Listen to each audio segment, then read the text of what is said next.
Ladies and gentlemen, welcome. It is my honor and privilege to be your host for the Intellidex Top Private Banks and Wealth Managers Awards 2020. My name is Dr. Grant Kruger, and I'm a director at Intellidex. I look after the United States business and our global strategy research practice.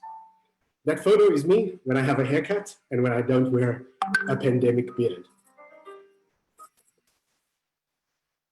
We're certainly in uncharted waters as we grapple with the pandemic. The data that we've collected and we'll be sharing with you today was done during the height of the lockdown in South Africa, between late March and into May. That means we were talking to you and your clients right as the markets went into a nosedive. Clients panicked. You did your best to calm and assuage them. Did the pandemic result in major shifts in client perception of your services? How has the market's perception of private banking and wealth management changed during this time? We have some of the answers for you today. I hope you're nicely settled in. I'm sorry we couldn't do our usual event with wine and canapes and in a lovely venue in Joburg somewhere. So we can't offer you a chance to meet your colleagues, but we have done our best to make up for that, and we're really grateful that you could join us today. Actually, come to think of it, you have a ban on alcohol in South Africa right now, so we wouldn't have been able to serve you anything anyway. And I'm not going to be a bad host and drink wine while you can't. So join me, grab a glass of nice, cold, fresh water, sit back, relax, and enjoy the event with us today. A quick overview of what we'll be covering in our conversation today. We have a word from our sponsors coming up right after these introductions. That will be IRES, who's our gold sponsor.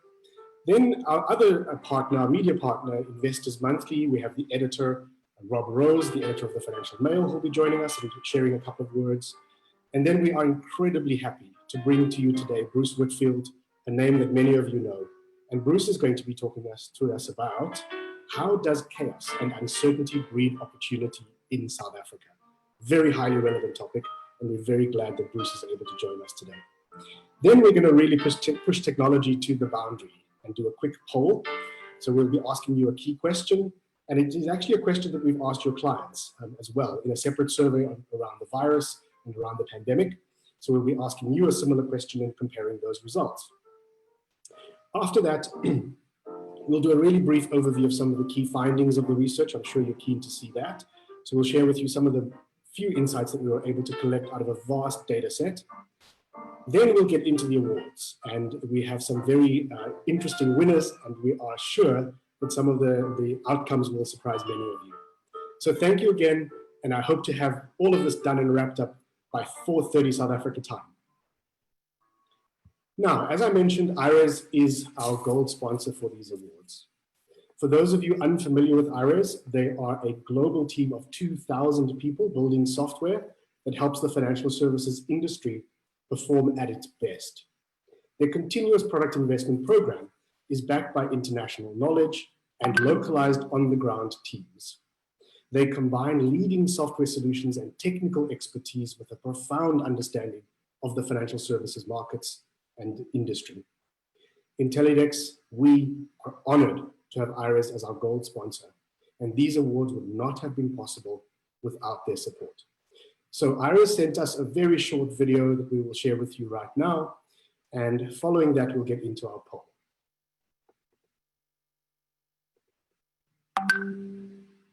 Better. It's something we all want, whether that's better performance, better ways to help people, better results. At IRES, we're determined to find better ways for financial advisors and traders, investment and fund managers, mortgage brokers and lenders. Across the globe, organisations of every size perform better, grow stronger and win.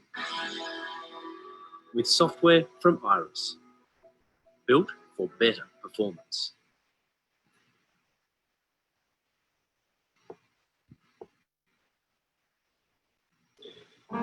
And like I promised, thank you, IRES, for your sponsorship, and we couldn't have done this without you. I mentioned earlier that we're going to be running a quick poll that should be appearing on your screens very soon. So let's take a look at that poll and let's look at the question together. Here we go. Here's our question. Which of the following statements would you say apply in general to your clients during the pandemic? You're welcome to choose more than one option, but these are the options for the answers that you can give us. They've added to their savings, option 1. Option 2, they've made no changes to their savings. Option 3, they have drawn on savings to cover lost earnings. Option 4, they've drawn on savings to support family, friends, and others. Option 5, they only have drawn on savings as planned before the lockdown and before the pandemic. They've drawn on savings for other reasons. I'll give you a minute or two to look through those questions and options as you pick your answers.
Folks, thank you for voting.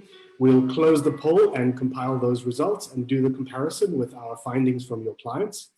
So from the poll, we'll now move on and welcome Rob Rose, who's the editor of the Financial Mail. Rob has been editor of the Financial Mail for a number of years, and he's a very well-known journalist in South Africa. He wrote The Grand Slam, How Barry Tannenbaum Conned South Africa's Business Elite, a really good book if you're interested in that sort of topic. Well, Rob uncovers how Tannenbaum conned hundreds of investors across South Africa, Australia, and Europe to the tune of almost 12.5 billion rand. Rob, over to you. Thank you for joining us. Thanks, Grant, and great to be here, even if it's virtually and without the canapes, although, you know, as a journalist, I've obviously been drinking since dawn, as I think a lot of you will appreciate.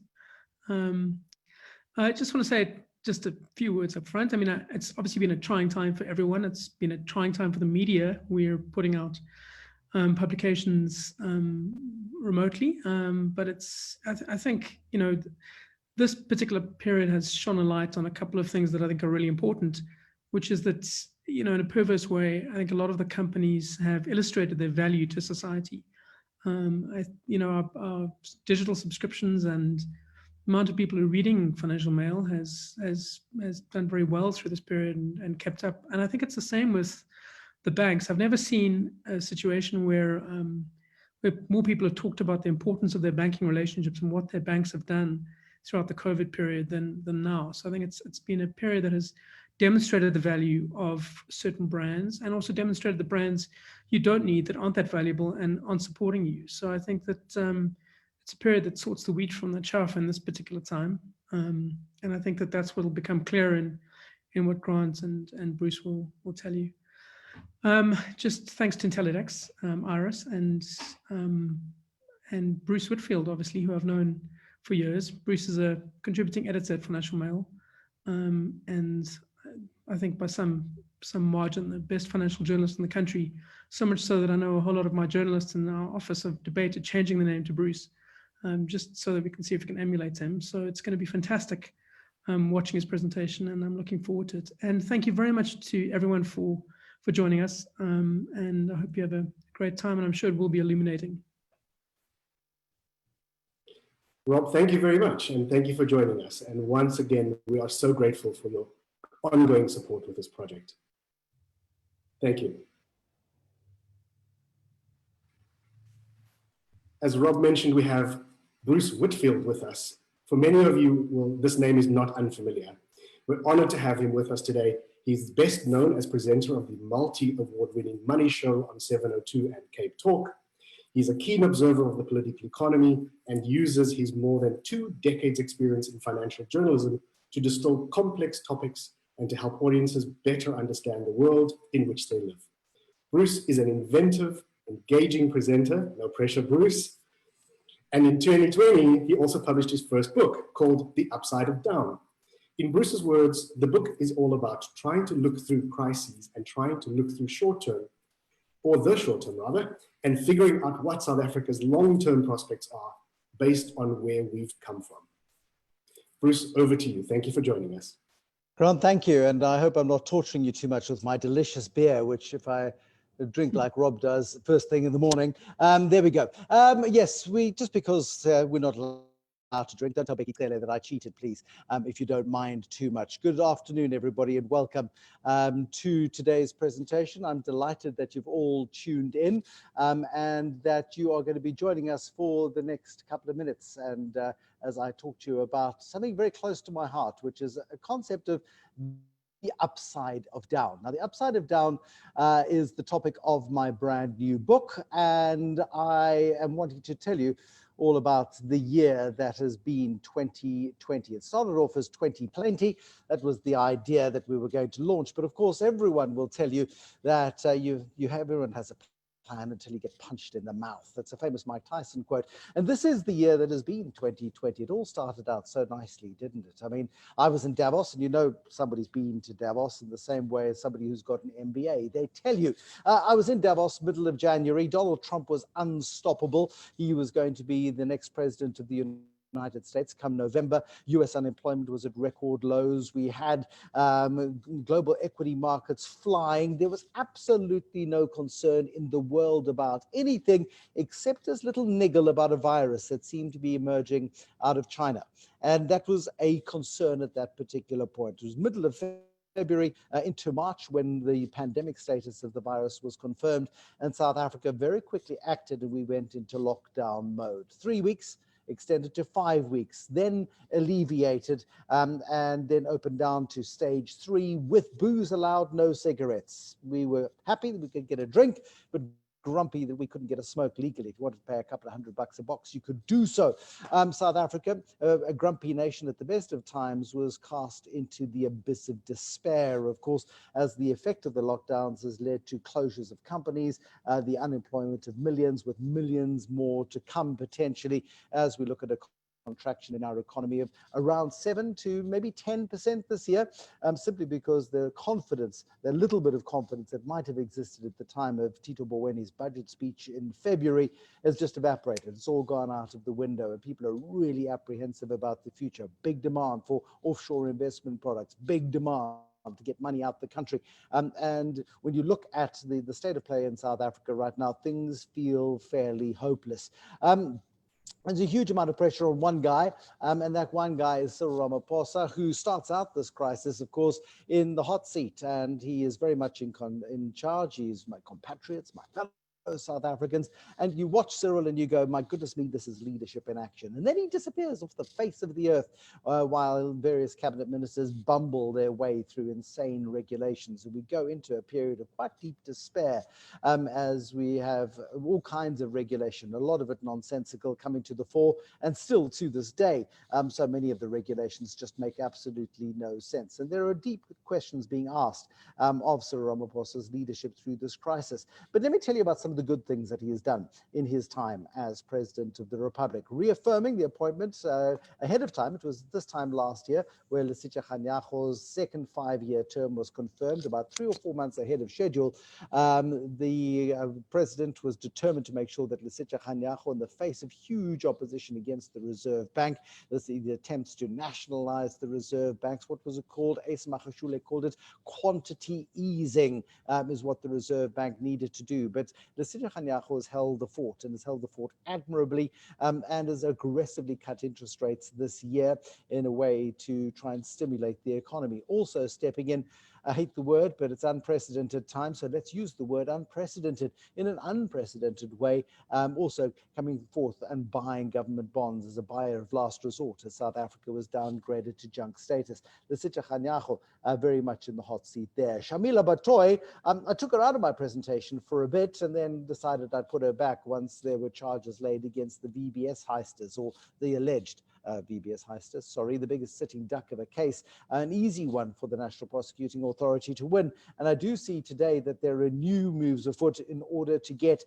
the evidence that is being laid before the Zondo Commission also utilized by the National Prosecuting Authority as a way to build cases, which is a brand new regulation, about 45 minutes old, which is another big breakthrough in South Africa's desperate quest for prosecutions for the decade of plunder and looting that befell South Africa in the Zuma years. Edward Kisvetter, another smart appointment, a guy who's going to have a 300 billion rand tax shortfall this year as a result of company profits coming to zero. I don't think there'll be many corporate taxes paid this year. The few individuals who still have got paying jobs that earn enough to pay tax will be lent on very heavily this year in order to pay their taxes. VAT receipts are going to be way down. I suppose mining royalties will be up, and there'll be some nice revenue coming through from some sectors of the economy, but the vast majority of businesses in South Africa are bleeding really, really hard. And what is deeply frustrating right now is that so many people don't believe that government has got a cooking clue what happens in the real economy. You talk to anybody in hospitality, in tourism, and they are really, really hurting at the moment. What about Mr. De Ruyter? Oh my goodness me, Andre De Ruyter, the chief executive, of course, at Eskom, massive debt burden at Eskom, can't keep the lights on. A warning last night, once again, that we headed towards load shedding. I mean, you've got to laugh at yourself. You've got to laugh at the state of the country, I suppose. And you've got to change your vocabulary as well, I suppose. I mean, nowadays in South Africa, you need to load sprint. I mean, I suppose there are multiple levels of grief when it comes to load shedding. You've got load, you get load shed, and then you load shat. Load sprinting is what you have to do in order to get your work done really, really quickly under adverse circumstances. Load shifting, now that coffee shops are open, the few that have survived so far, you can shift to a coffee shop in a different geographic area in order to get your work done there. You could load shirk, but your private banks are far too responsible and your customers are pushy, so you're not going to load shirk, but you could load shirk. You could load shirk, and you could blame somebody else for your failure to do your work on time, and you could blame Eskom, or you could just do my personal favorite, and that's swear and curse and kick inanimate objects. Just beware of children and pets, please. It doesn't fix anything, but it does make you feel better. And also it helps give you a little bit of perspective once you've vented, of course, to think that we could have had this guy as our president in this crisis. If you just think of the massive destructive force of Cyril Ramaphosa, there's a Freudian slip if there ever was one, Jacob Zuma and the lost decade. Imagine Jacob Zuma or one of his cronies being in charge of the country. Some people say that, of course, Nkosazana Dlamini Zuma is in fact the de facto president. I don't think so. But imagine her as president with him in the background pulling the strings. Still, Jacob Zuma is a shadow of his former self, desperately seeking relevance when zooming with the Zoomers, or looking at various methods to get his name up in lights in a positive way. Jacob Zuma hopefully will be in the crosshairs of the National Prosecuting Authority, particularly when it comes to the huge amounts of evidence that are being put before the Zondo Commission at the moment. We are in South Africa, of course, and it is a difficult and tough place. The world is a difficult and tough place, with the economy to shrink by as much as 10% this year in South Africa, Europe by 7%, the United States will contract very, very sharply. There's a lot of reason for despondency, but I'm quoting Piet Mouton, who I think was sort of paraphrasing his dad, Yanni Mouton, who started PSG.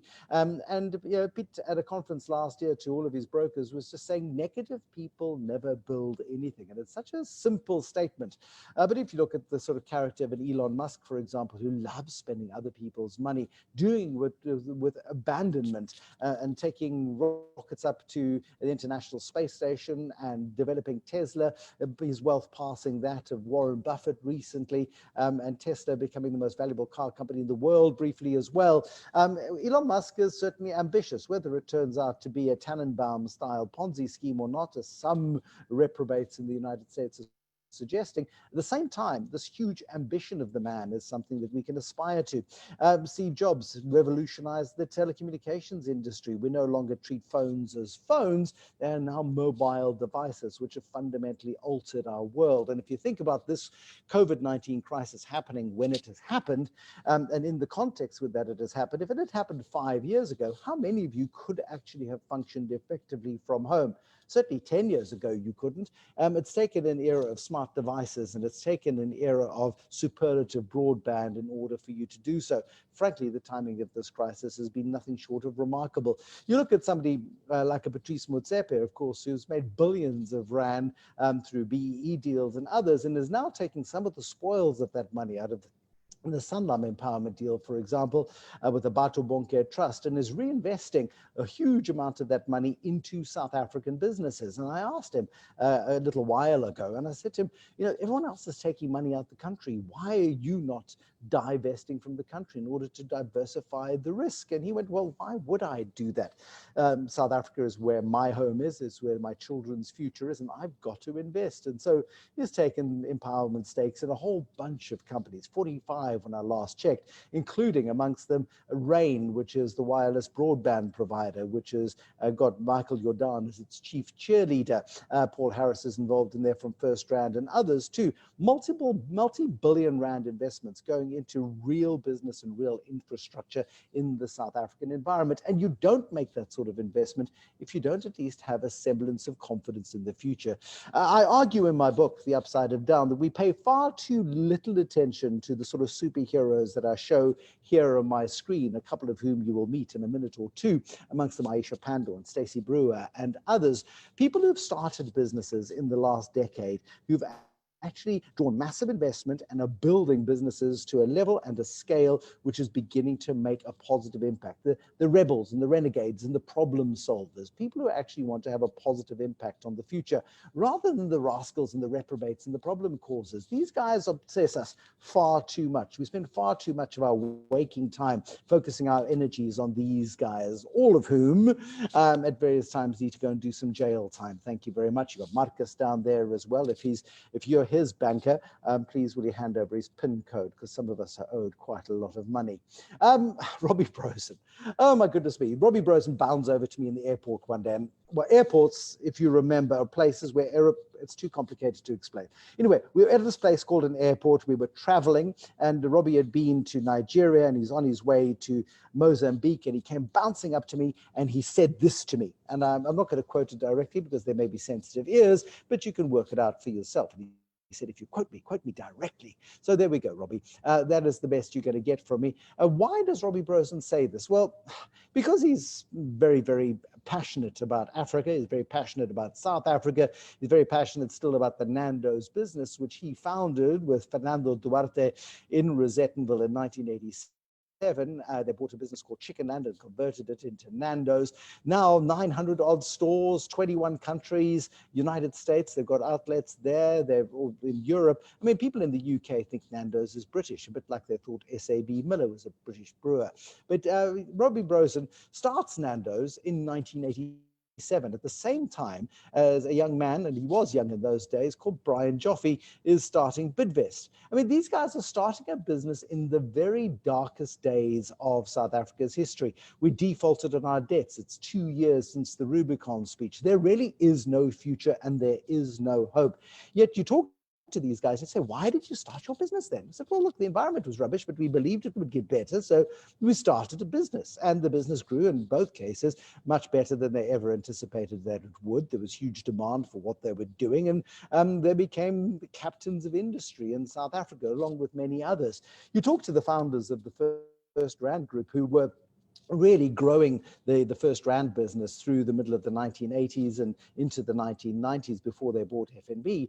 And you say to GT Ferreira, you know, wasn't 80, 85, 86, 87, wasn't that like the scariest time in South African history? People are dying in the streets, there are bomb blasts going off all over the place. South Africa's involved in a war in Angola. We default on our debt, and PW Botha showing no signs of stopping Donald Trump style. And they say, actually, it was brilliant because there was a huge amount of divestment at the time, and they set about consolidating their position to create the First Rand Group, which at its peak, when I checked, I think it was worth about 430 billion rand. It's worth a bit less today, courtesy of market movements. But people who see opportunity in crisis are quite extraordinary. And they are the sorts of people who, in my estimation, do tend to ride crisis better than most. I mean, if you look at the state of the world, there it is, corona-free when that picture was taken. But if you look at some of the leadership from around the world, whether it be Putin or Erdogan or Bolsonaro in Brazil, or Kim, who in the early stages of this crisis thought it was a good idea to lob a missile or two toward Japan, Donald Trump, who some argue, I mean, you talk to a Democrat about Donald Trump, it's like, you know, I don't know, saying Voldemort to a Harry Potter fan. They really are worried that he could still take the November election, especially as we see a little bit of a recovery happening in the US economy and jobs being created once again. But Donald Trump, who was completely unstoppable in January in Davos, is finally looking just a little bit vulnerable. And of course, you've got Boris Johnson. I mean, a bigger populist you will not find in many parts of the world. Huge populist candidate, of course, Boris Johnson, who plans still to take the UK out of Europe in January next year. Himself, a person who's ended up and nearly died of coronavirus. Bolsonaro also being treated for coronavirus as well. And Donald Trump, well, anyway, let's not go there. But the world is a challenging place. And you talk to somebody like ADRIAN, of course, who, when I saw him and I was talking about this presentation and putting it all together, and he was building Discovery Bank, and I said to him, you know, why are you building a bank in an environment where the EFF wants to nationalize anything that looks like a bank, smells like a bank, sounds like a bank, could resemble a bank? And he was going, well, you know, we built this business in 1993 when Chris Haney's blood was flowing through the streets, when there was a huge prospect of an intensified civil war in South Africa. Discovery was founded back then. Yet they did it slowly, deliberately, and built Discovery out of the ashes of the old South Africa and for a new South Africa, because they understood that there was a need and would be a need for private healthcare in South Africa, and there would be people who'd be willing to pay for that private healthcare through insurance. And they built that business. If it's not Armageddon, you should be building. That's an ADRIAN Goreism. And it speaks to his really deep felt passion and positivity about South Africa into the future. This is a Bidvest saying. I mean, you go into any Bidvest facility in the country and you will see this poster. Bidvest does not participate in the recession. And you think to yourself, are you guys completely nuts? Do you not know that there's a recession? And they do know. They feel it like everybody else does, like you do, like your clients do. They feel the recessionary environment. Of course they do. You've got to be mad to deny that it exists. People are losing their jobs all over the place. It's a deadly serious time. The fundamental difference that this does, though, to people's mindsets is that it forces them to think of solutions to problems rather than seeing all of the obstacles that are thrown in their way as impediments, as things that will stop their progress. They have to find solutions to problems. And I think that is the Bidvest way, and why Bidvest has been as successful as it has been over the decades of its existence. I mean, it's a terribly tedious thing. I mean, startup costs in South Africa are hard. Competition issues are severe. Opening up a business in South Africa is ferociously difficult. I just want to share a couple with you before I move on and we can get on to the formal part. I mean, sorry, vegans, but yes, those are frozen tuna, and there's a man with a mallet bashing them to pieces. That's not a sustainable food solution. But there are some guys in the Western Cape who started a business called Aerobotics. And these are guys using artificial intelligence teamed up with drone technology. And they're helping farmers, not only in South Africa, but in the Midwest of the United States. If you've ever been to Warren Buffett's gathering in Omaha in Nebraska, and as you fly in, there's just miles and miles of Free State-like flatness all around you, covered in mealies and vast tracts of land. And these guys help these farmers to keep an eye on the crops, to look for dry patches, to look for disease patches, and they're beginning to team up with insurers, and they're seeing a huge integration opportunity. Just have a look at this. It looks like Graham Smith in his kitchen, and you can tell that whoever this guy is, he is South African, because there's a Cape Union Mart logo just above his, I think his left nipple. But yeah, have a look at this.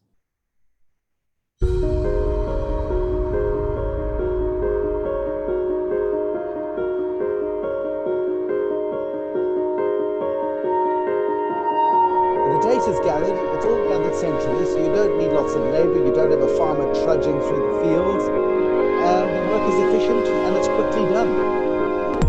And farming and the future of agriculture. And it's quite extraordinary. I mean, these are scenes that we're going to become increasingly familiar with, of course, of people out of work, as millions of people lose their jobs. But Aisha Pandor and her husband, Alan Rubik, came up with this idea. They'd been in the United States and they'd taken a ride in a lift cab, which they'd done, and they came home and they needed some domestic help one weekend, lots of family members coming around, and a lady doesn't like an untidy home to visit. So they were looking for some domestic help. They didn't know who to call and who they could trust, and they came up with this brainwave of what happens if, you in a smartphone world, and bear in mind they're thinking about this in 2012, 2013, when not many smartphones are around, and those that are incredibly expensive. But Alan is a big believer in technology and the advancement of technology, and he goes, well, you know what, everyone's going to have a smartphone at some point, and if we need to, in the future, we can fund smartphones for domestic workers, and we can change the future of domestic work in South Africa. We can democratize it for the first time.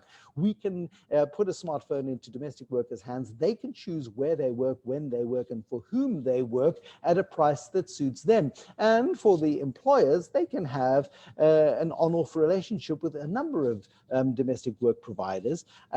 And they can do that as and when suits them, once a day, once a month, once a week, every second week, whatever it might be.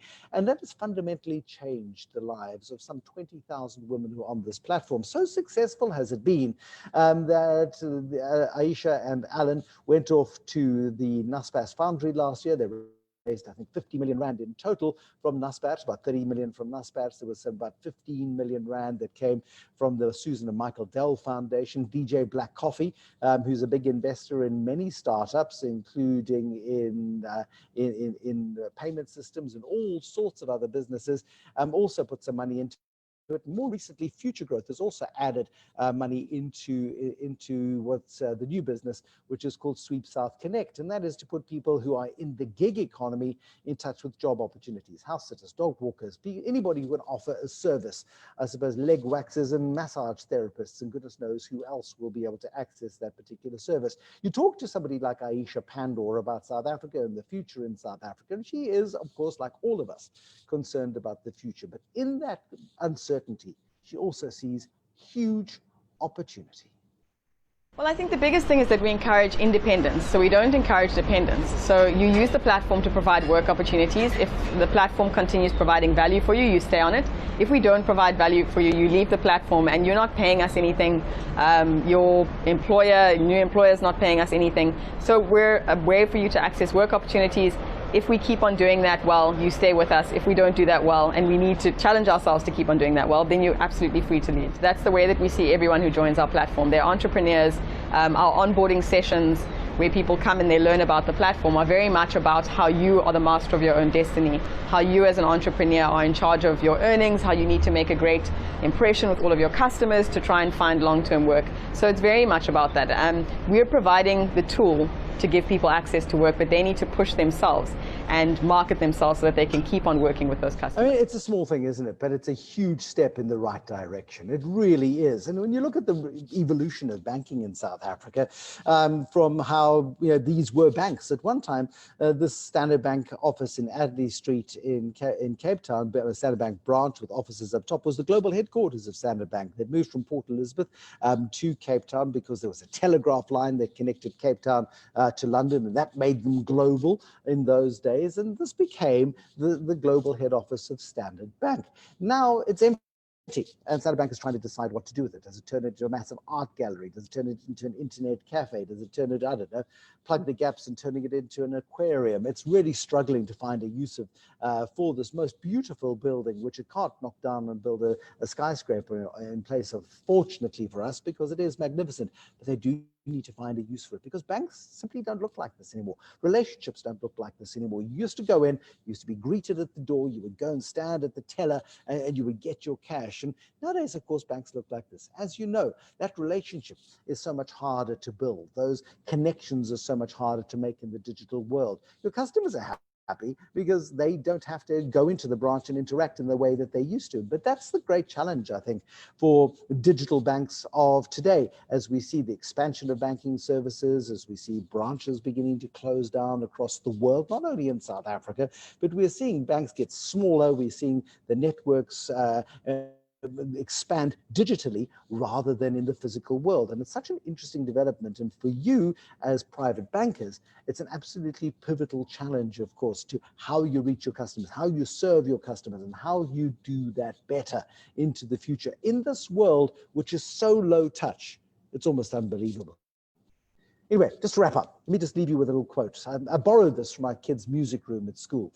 Dear pessimists, optimists, and realists, while you were arguing about the level of the glass, I drank it. Regards, the opportunist. And that's where I'm going to leave you with this one today, because South Africa is a land of huge opportunity.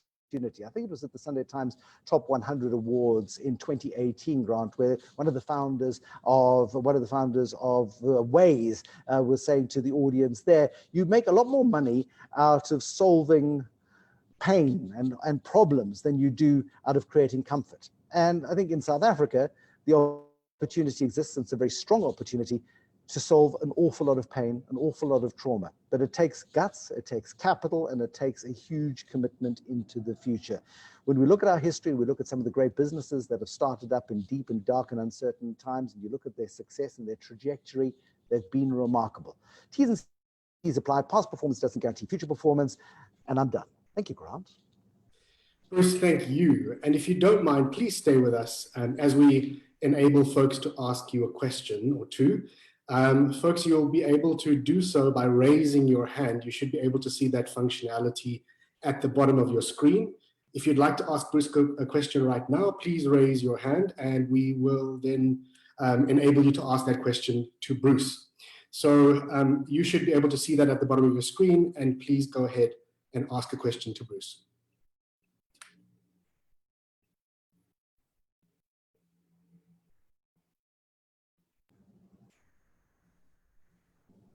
And this is the awkward, embarrassing bit where we have this uncomfortable silence, Grant. I can either sing a song or somebody can ask a question. I also have a small radio show to prepare.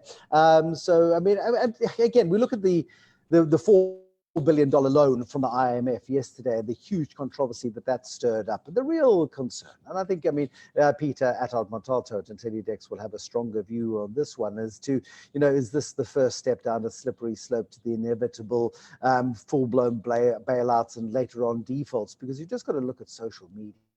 And the negativity of South Africans is palpable right now. It really is difficult to believe that government is going to be any different with this money that has been entrusted to it than it's been with money for the last 2 decades. And we've just seen such a destruction of confidence in South Africa that to be an optimist in South Africa is a hell of a difficult thing. I acknowledge that so strongly. But you know what the thing they say, Grant, is, you know, how do you recognize an optimist in South Africa? It's the South African who goes up to a one-way street, and before they cross the one-way street, they look both ways because they're not stupid. They're opportunists and risk takers. So if there are no questions, I'm going to leave you to go for a wireless program. Thanks, everybody. Have a good day.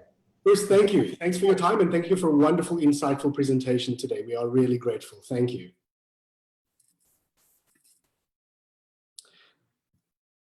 Folks, these awards would not be possible if it were not for the hard work of the entire IntelliDex team. In this photo that we're showing you now, you can see the team that we've assembled from all of our offices around the world. So there's the South Africa team. Our team from London was visiting for South Africa, and then myself from the United States. We're all able to be together for this photo, and that's the team behind the work. They're doing a lot of hard work. For example, some of the other projects that the team does, I'll just share these with you very quickly because we think they'll be very interesting for you to look at as well. So we produce a wide range of research across financial services and capital markets. 2 of those as well are with the Financial Mail, so you'll see them there on the far left. The top analyst rankings that we put out with the Financial Mail, and top stockbrokers as well, partnership with Financial Mail. And then the other reports that I thought would be interesting for you to look at is some of the white label equities research that we provide to some of our clients. And you can get more information on any of these on our website at intellidex.co.za. On to the results, but first a word on methodology. So this year, we were fortunate to, while the pandemic was raging, still get an extremely high number of respondents in the survey. This year, we had 5,612 respondents in the survey. All of your customers are represented in this survey. Fieldwork, as I mentioned earlier, was done during March and May. And if you're looking for the full set of results, they will be available in the Financial Mail this week on the last day of the month, 30th of July, it will be published. Just a quick word on our constant revision and updating of our formats and our questions and some other methodological things that we thought is important for you to know. Firstly, as you remember, our event in 2019, when I mentioned that we undertook a major revision of the methodology to do two things really. One is to reduce the over-reliance on the judging process from the individual judges and the subjectivity potentially there, and also to reduce the burden of the submissions for the awards from the participating firms. How did we achieve that? Was to move more of the information that we use in the survey and in the awards judging to your customers. So more and more of the emphasis is moving to your customers in terms of how we make decisions about these awards. As always, the survey has two main components. So there's the questionnaire that is completed by you, the firms, and then the other side of this is the comprehensive online survey by these 5,612 clients that we've been able to collect data on this year. As you can gather, and as I've emphasized, much more emphasis and continuously so is being placed on client feedback and client inputs into these awards. These changes notwithstanding, we are still putting emphasis on the views that customers have and the perceptions that customers have of the private banking and wealth management industry. So still we are asking questions about their perceptions of the investment returns, satisfaction levels with products and services, value for money of services, and whether they would recommend your services to their fellow or their family members or colleagues and so on. And these are the sort of core questions that remain in the survey. We again have added a couple of new questions to stay current and stay up to date with where the market is moving. So two new categories of questions that we've added this year relate to technology. And interestingly, I will say that we preempted the rise of the technology wave pre-pandemic, because obviously we designed the survey late in 2019, but we felt already with so many interactions we've been having across clients in wealth management and in the private banks, that they were really putting investments into new technologies such as artificial intelligence, robo-advisory, and now our survey contains questions on those topics, as well as a shift that we're observing in the market around sustainable investments, ESG, and sustainable finance more broadly. So this new survey has information and data that we've collected on those. Now, very briefly, I'll share just some observations from the results, and I won't spend too much time on this because I think this is going to be valuable for you to interrogate in detail as you work through the report that is coming from the Financial Mail at the end of the month in a couple of days' time. So 64% of the respondents have been wealth management clients for more than 5 years. Just so to give you a profile of who we're talking to here and what the respondent base looks like, 78% of the respondents in the private banking side of the survey have been with your banks for more than 5 years. So these are folks who really have been loyal and have been with you for quite a long time. Look at this, for example, in private banking as well. In 2020, 40% of clients have been with you for 20 years or more.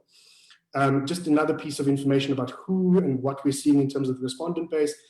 Largest number of respondents in 2020 are the up-and-coming professionals, and those across those 5 archetypes that we measure and get input for to be able to judge the award. So this is the spread on the profile of the respondents in the survey.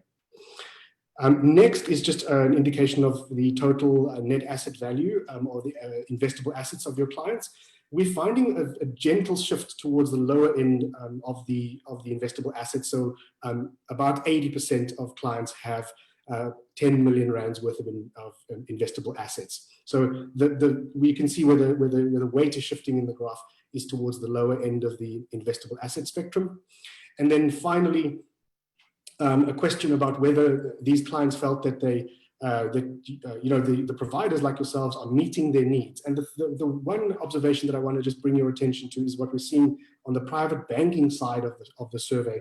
This big jump that we've seen between 2019 and 2018, the feedback that we're getting is that the clients are telling us that they feel the private banking sector should pay more attention to improving their services and improving their offerings to the market. So that's an interesting shift, something that we're not seeing on the wealth management side, as you can see from the slide. How do you rate your service levels? You'll see here, again, consistent over the years, most of the respondents ranking between good, very good, and excellent. Would you recommend your wealth manager to friends and family?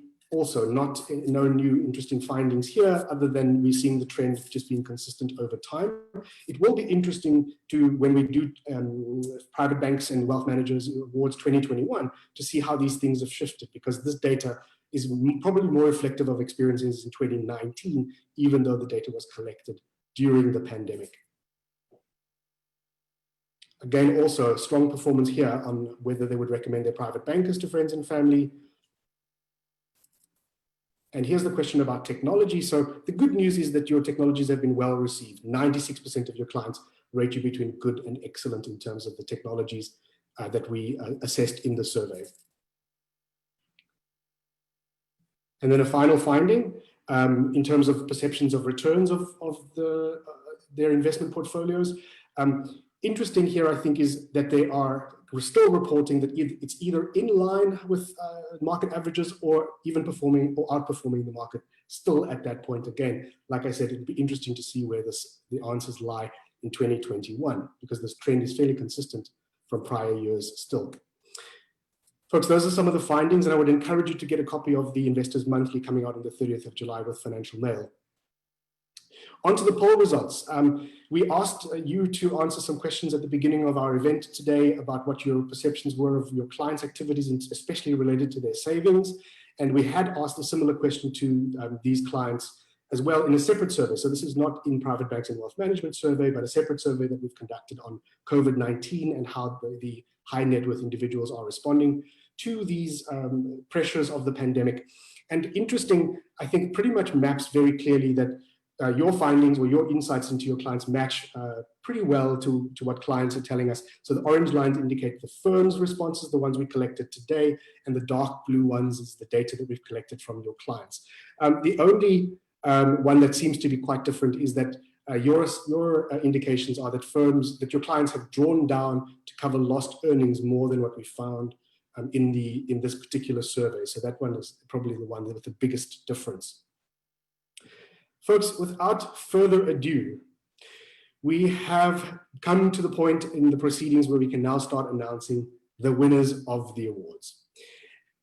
Just a little bit of housekeeping and a reminder. If you are accepting an award today on behalf of your company, please remember to turn on your video and unmute yourselves when the prompt appears on your screen.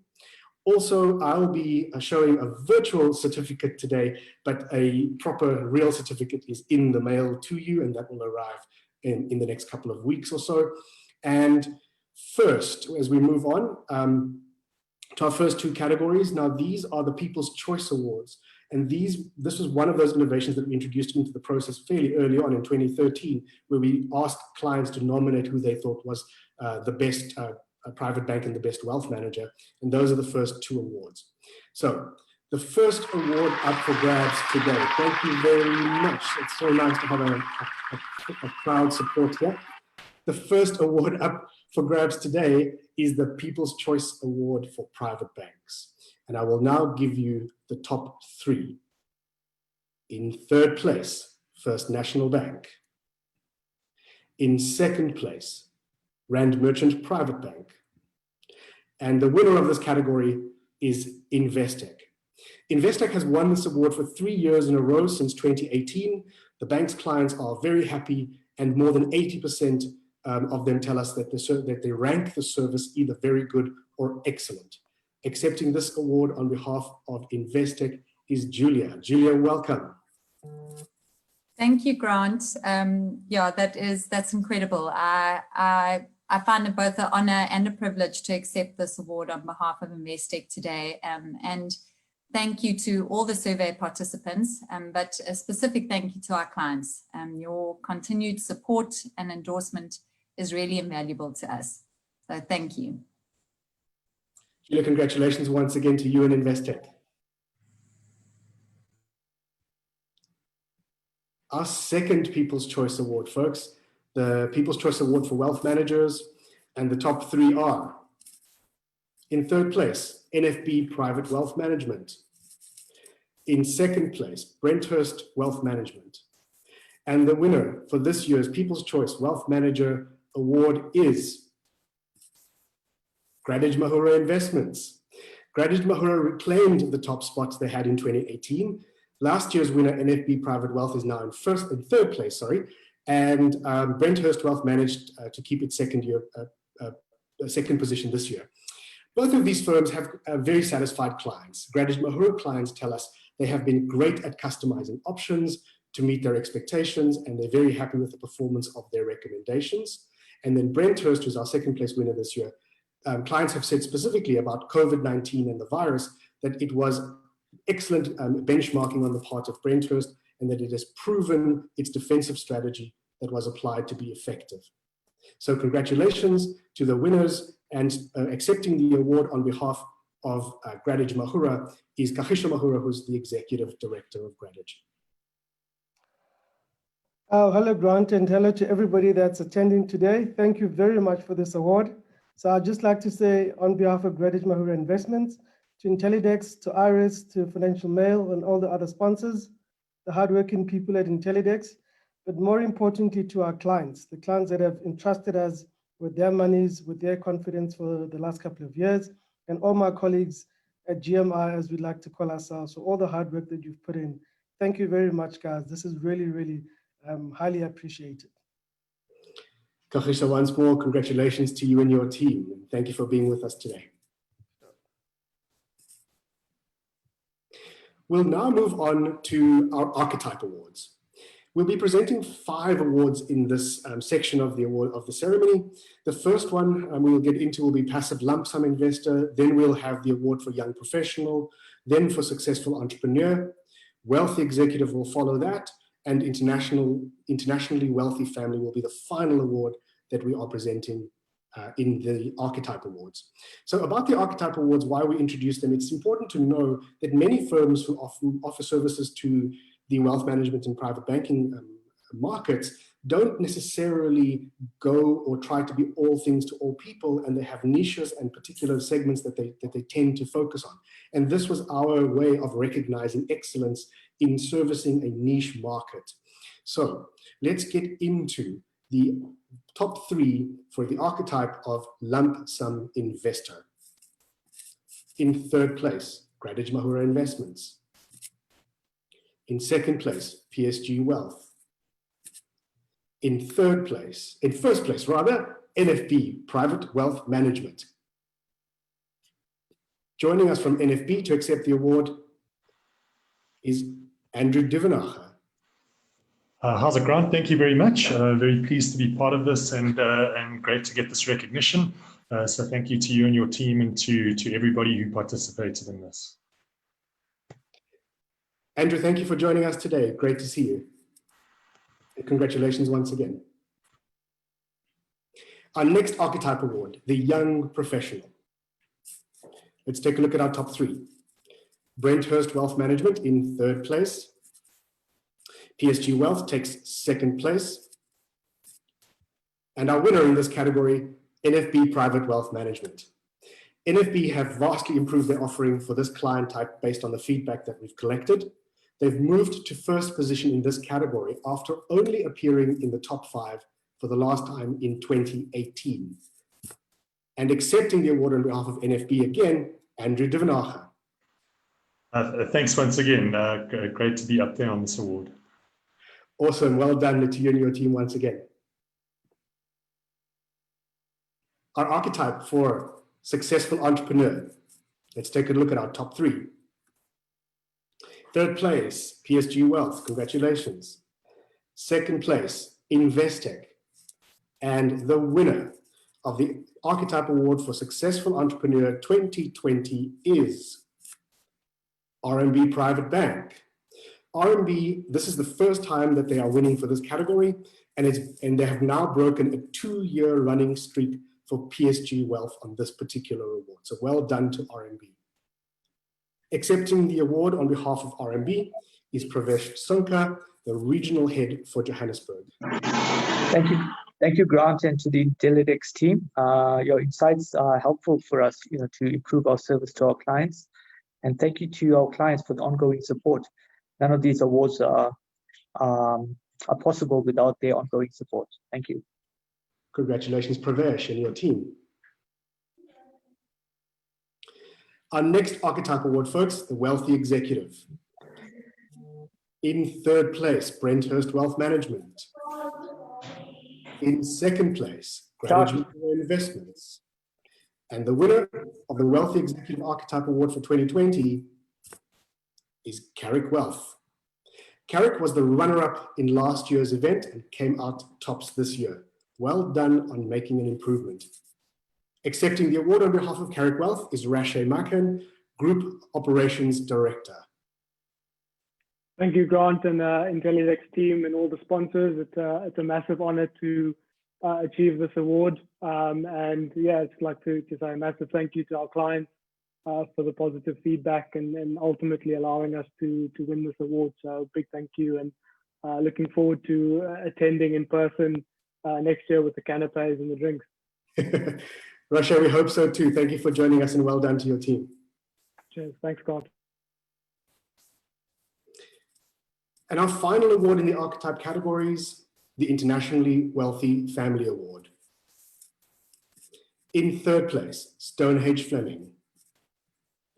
In second place, Investec. And first place this year goes to Standard Bank. This is a very strong performance by Standard Bank, who was in third place in last year's awards. And joining us from Standard Bank to accept the award is Sean Cotwell, Head of Wealth and Investment South Africa. Sean, thank you for joining us. Hello, Grant. Hello, everybody. Thank you. We've spent a lot of time and effort trying to improve our family office services this year, and I'm glad to see that's reflected by our clients. Congratulations to Stonehenge and also the other competitors. It's a really competitive environment at the ultra high net worth space, and thank you to Intellidex for a great award. Sean, thank you for joining us today and congratulations once more.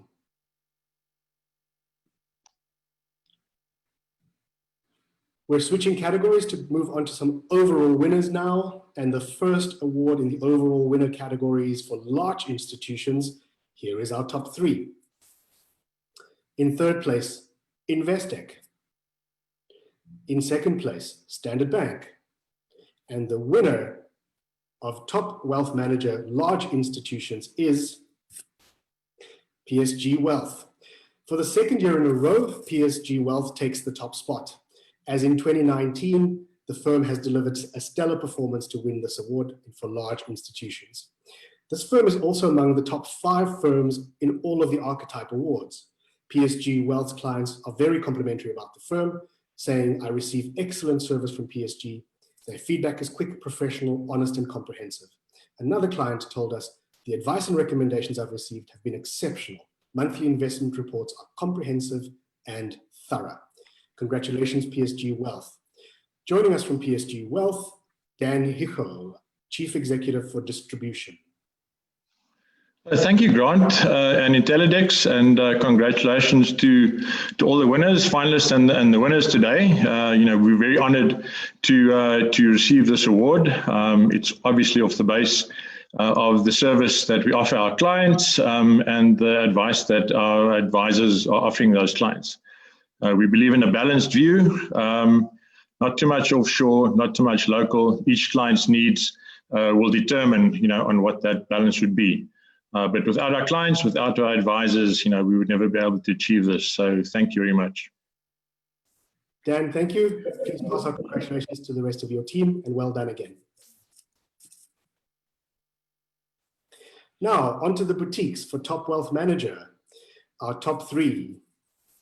NFB Private Wealth in third place, Gradidge Mahura Investments in second place, and the overall winner, Top Wealth Manager for the boutiques this year, Brenthurst Wealth Management.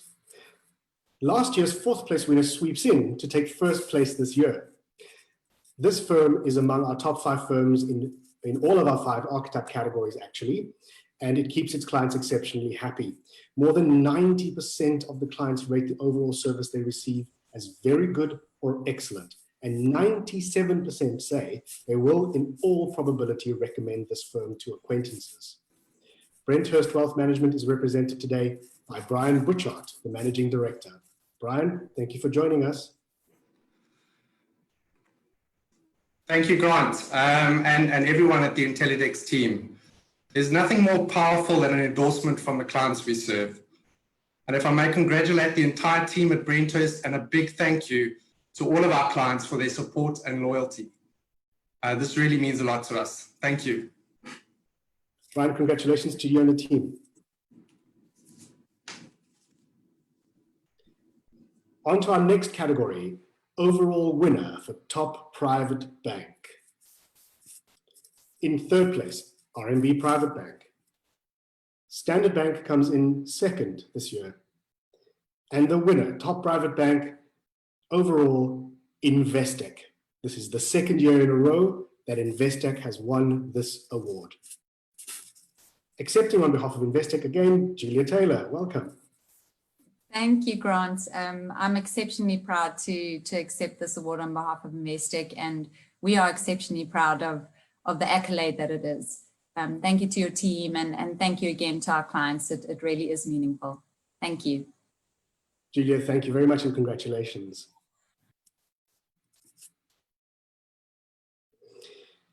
I was really delighted last year when we introduced this award for the first time, and it got such a rowdy applause when we announced the winners. We kept the award this year. It was very well received. So on to our final award for the day, the Top Relationship Manager. Let's take a look at our top three. From Brenthurst Wealth, Brian Butchart. Also from Brenthurst Wealth, in second place, Andre Basson. And the winner of this year's Top Relationship Manager from PSG Wealth, Reith Schnettler. In 2019, like I said, we introduced this award, and it was very, very well received. It is an indication of the high premium that clients place on the valuable relationship that they have with their relationship manager. It's amazing to read the commentary in the submissions from your clients about why they believe these individuals should be the winners. So congratulations to Reith, who is our top relationship manager for 2020. Wow, thank you. Hello, Grant. Thank you to Intellidex, and I'm really honored, and it's great to be a part of this. More importantly, I'd like to thank my clients. It is precious to see and to know through this incredible survey that they, the actual people to whom I deliver a service, attach so much value to me and to the way I am able to practice my passion every day. And I'm very proud to be part of the PSG team as well. Thank you so much. Reith, thank you. And wonderful to put a face to all of those wonderful comments that we read about you. So congratulations to you one more time. Thank you so much. Folks, that brings us to the end of the awards part of today's ceremony. It's now only up to me to let you know about a few things that will be happening in the next couple of days. As you know, with this vast set of data that we collect this year, 5,612 respondents, and last year a number slightly higher than that, we have now got data on 9 years of the investment and the private banking and wealth management market. So what do we do with all that data? It must be one of the big questions you ask. Every year we produce bespoke reports based on the data, and in particular, we draw in your client views and compare that to client views across the market. I should say that when we do these reports that they are completely anonymous. So what we do is take your client data and compare it to the rest of the market. All data is completely anonymous. We don't share anything that's confidential, and we certainly don't indicate particular competitors that are appearing in the data. But you can get 3 different kinds of reports for us. The one is the reflective of your client's views from the survey. We do a deeper analysis, one we call the institutional analysis. So in addition to the client responses from the survey, we add a comparison to your services against other institutions and other institutional submissions. And then finally, our biggest report that we produce is the Market Insights report, where we go even deeper in terms of marketing strategies, new developments, competitive strategies, and so on. These reports are available to you. You'll be getting an email from our team in the next day or 2. They just need to do a little bit of final work on exactly how many clients from your firm were serviced, or the clients that you service are in the data set, and that's the number that they will then communicate to you. that email is on its way to you so that you can order any of the reports that are available for you based on these, based on the data that we've collected, not only in 2020, but 4 years back as well. So we can do some interesting trend analyses for you. Folks, that brings us to the close of today's proceedings. And we've already indicated that we are fully intending to do these awards in 2021. Ideally, as some of our speakers have said today, we'll be doing it in person, glass of wine in hand, lovely canapes in a beautiful venue. But if that is not possible, trust us, we will be delivering these awards to you in 2021 again, even if it is a virtual event as well, and maybe even a better virtual event. We had such a big turnout for this event today. These are things that we can do now that we wouldn't have been able to get such high numbers if it was a physical event. And it's also obviously a shorter space of time. You can get guest speakers. So there are many, many advantages for doing a virtual event. And we hope that you've enjoyed spending time with us today. I am certainly already looking forward to next year's awards.